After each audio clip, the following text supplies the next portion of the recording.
Nouvelles héroïnes. Cette nouvelle histoire est rendue possible grâce à PixPay, la carte de paiement numéro 1 des ados. Une vraie carte de paiement avec une application pour les ados et une application pour les parents. Pas de découvert, des plafonds personnalisés et chaque dépense visible en temps réel. Les ados gagnent en autonomie sans passer par un master en finance à HEC et les parents gardent le contrôle tout en transmettant la vraie valeur de l'argent et le goût de l'effort. Alors, si toi tu es au collège, au lycée ou rentres au collège bientôt, parle de PixPay au dîner ce soir après avoir écouté évidemment cette nouvelle histoire. Et je te glisse un code promo dans la description de l'épisode. Belle écoute! Nouvelles héroïnes. Nouvelles héroïnes.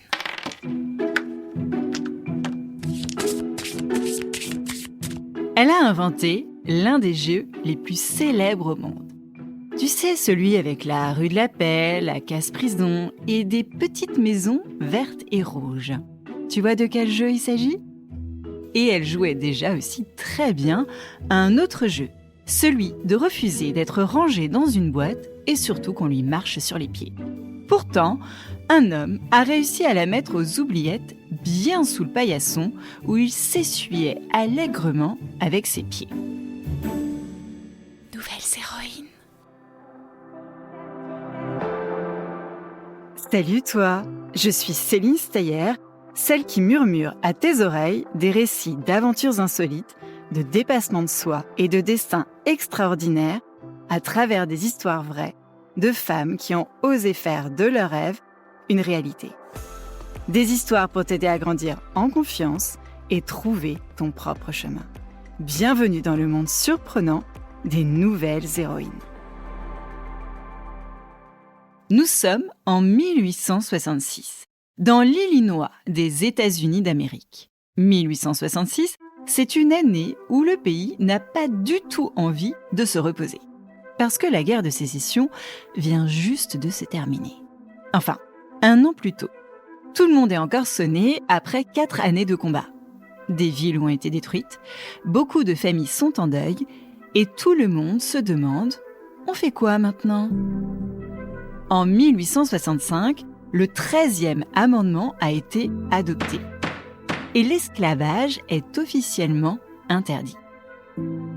Des millions d'hommes, de femmes et d'enfants noirs deviennent libres, enfin, en théorie. En pratique, ils se trouvent libres, mais sans terre, sans argent, sans sécurité. Il faut tout reconstruire et tout inventer. Le pays entre dans la période de reconstruction. C'est le nom officiel, la reconstruction. En gros, le gouvernement veut recoller les morceaux, réparer le Sud, intégrer les anciens esclaves dans la société, redonner une unité au pays, sauf que tout le monde n'est pas vraiment d'accord.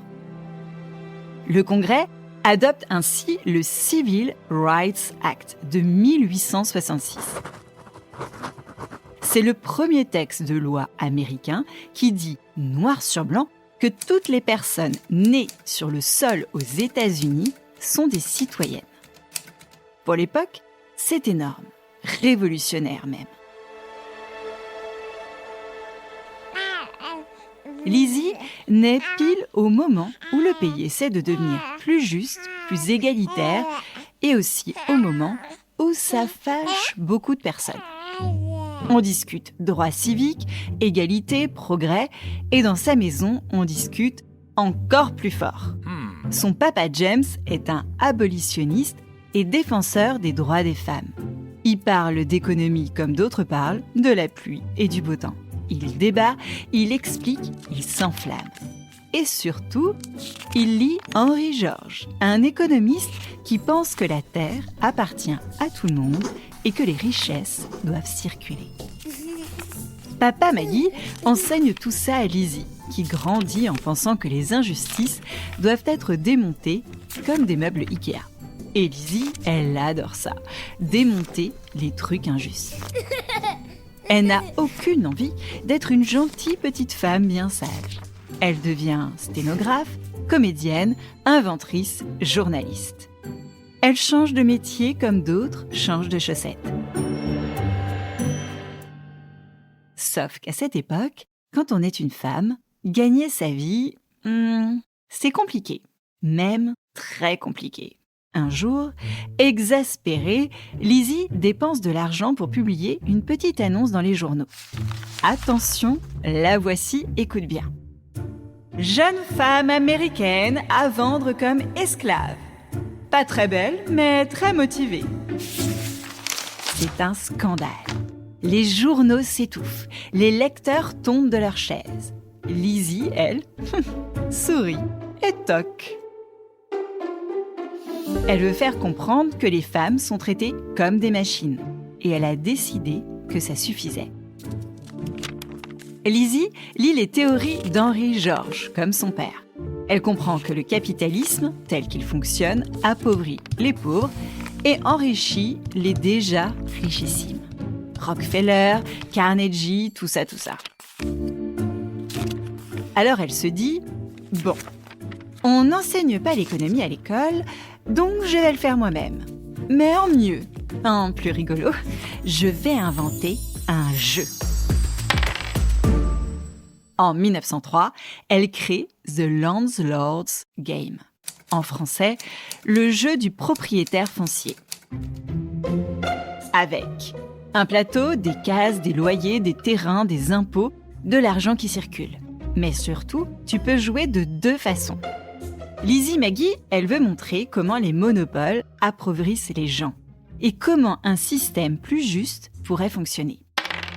La première manière d'y jouer, c'est la version Monopole. Le but est de devenir le plus riche. Acheter.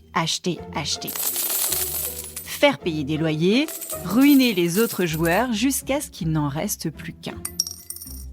Pour cela, tu lances les dés, tu avances sur un plateau, tu achètes des terrains, tu fais payer un loyer quand quelqu'un tombe dessus. Et plus tu es riche, plus tu peux faire payer les autres. Le gagnant est celui qui écrase les autres avec le plus d'argent. C'est la version qui montre l'injustice et les dérives de ce que l'on appelle le capitalisme. Lizzie l'a créé exprès pour que les joueurs se disent « Oh, mais c'est horrible ce système !» La deuxième manière de jouer est la version prospérité. Celle-ci était la vraie vision de Lizzie. Le but est de gagner ensemble en créant un système économique plus juste. Les joueurs paient des impôts qui vont dans une grande cagnotte appelée trésor public. Ce trésor public sert à financer des services communs comme les transports, l'école, les hôpitaux. Au fur et à mesure du jeu, certaines cases payantes deviennent gratuites. Par exemple, les cases eau et électricité. Les terrains peuvent rapporter de l'argent à tout le monde et le gagnant n'est pas un joueur individuel, c'est la collectivité. Cette version illustre la théorie de l'impôt unique d'Henri George que Lizzie soutenait. L'argent issu de la terre doit profiter à tout le monde, pas seulement à quelques propriétaires. Lizzie préfère évidemment la deuxième manière de jouer à son jeu, celle qui dit que partager, c'est mieux. Elle dépose un brevet en 1904. Bravo Lizzie! Le jeu se répand progressivement dans les cercles universitaires et militants, subissant des modifications locales. Chacun crée son plateau, ses rues, ses règles. À cette époque, aux États-Unis, il y a un autre jeu. Les gens achètent tout. Des voitures, des actions en bourse. Des actions, c'est un peu comme acheter un mini bout d'entreprise. Comme si tu achetais un tout petit bout d'Apple et que tu disais « Voilà, je suis copropriétaire de l'iPhone, c'est moi la patronne. » Bon, j'exagère un peu, mais pas tant. Parce que les gens en achètent tellement qu'on dirait qu'il faut une collection comme on collectionne les cartes Pokémon. Le problème, c'est qu'ils achètent avec de l'argent qu'ils n'ont pas. C'est ce qu'on appelle à crédit. Comme si tu prenais 10 téléphones en disant « Allez, on verra bien comment je paie plus tard, hein ?» L'économie américaine ressemble à un énorme ballon de baudruche. On le gonfle encore, et tout le monde dit « Continue, ça va jamais exploser, t'inquiète ». Sauf que si, et tu sais très bien ce qui arrive quand on gonfle trop un ballon. Le 24 octobre 1929, des Américains se demandent les actions sont peut-être un tout petit peu trop chères, non ? Et là, panique totale. Tout le monde se met à vendre ses actions en même temps. C'est comme si toute la classe se levait d'un coup pour sortir en criant « Feu !» même si c'est juste la lampe qui clignote. Résultat, les prix des actions s'effondrent. On appelle ça un krach boursier. Krach comme... Voilà, exactement. Comme les actions ne valent plus rien, les banques paniquent aussi, les gens se ruent pour récupérer leur argent, sauf que les banques n'ont pas assez d'argent pour tout le monde, alors elles ferment. Et des familles perdent toutes leurs économies du jour au lendemain. Quand les banques s'écroulent, les entreprises s'écroulent. Quand les entreprises s'écroulent, les emplois s'écroulent. C'est comme un château de cartes. Tu touches une carte, tout tombe. Des millions de gens se retrouvent au chômage. Ils n'ont plus de maison, plus d'argent, ils font la queue pour un bol de soupe. On appelle ça la Grande Dépression. Grande parce qu'elle a duré plus de 10 ans. Dépression parce que tout le monde fait la tête, même les chiens du voisin. Et parmi tout ce grand monde, se trouve Charles Darrow, un chômeur parmi tant d'autres. Il n'a plus de travail et il fait partie des millions de gens qui galèrent. Un soir, il joue chez des amis au jeu de Lizzie. Il comprend rien, il perd tout, alors il demande les règles. On les lui écrit, il les relit et là... intéressant. Charles rentre chez lui et copie le plateau, presque à l'identique. Sauf qu'il va supprimer une case. La case du trésor public.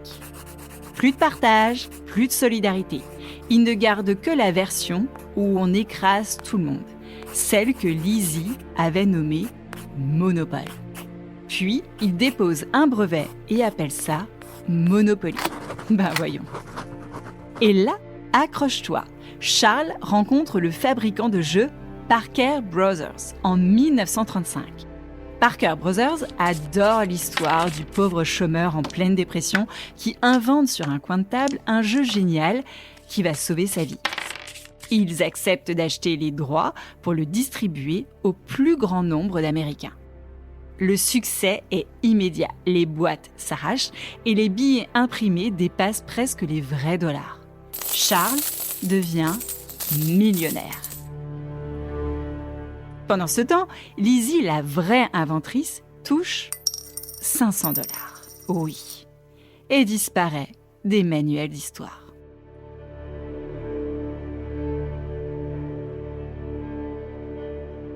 Jusqu'à ce jour de 1973, où Ralph Anspach, un professeur d'économie, invente un jeu qui s'appelle Anti-Monopoly. Parker Brothers attaque.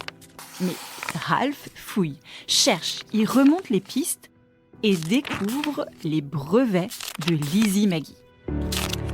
Et là, boum, il dévoile le mensonge. Lizzie Magie apparaît enfin à la lumière et on se rend compte que c'est elle, la visionnaire, la militante, l'inventrice.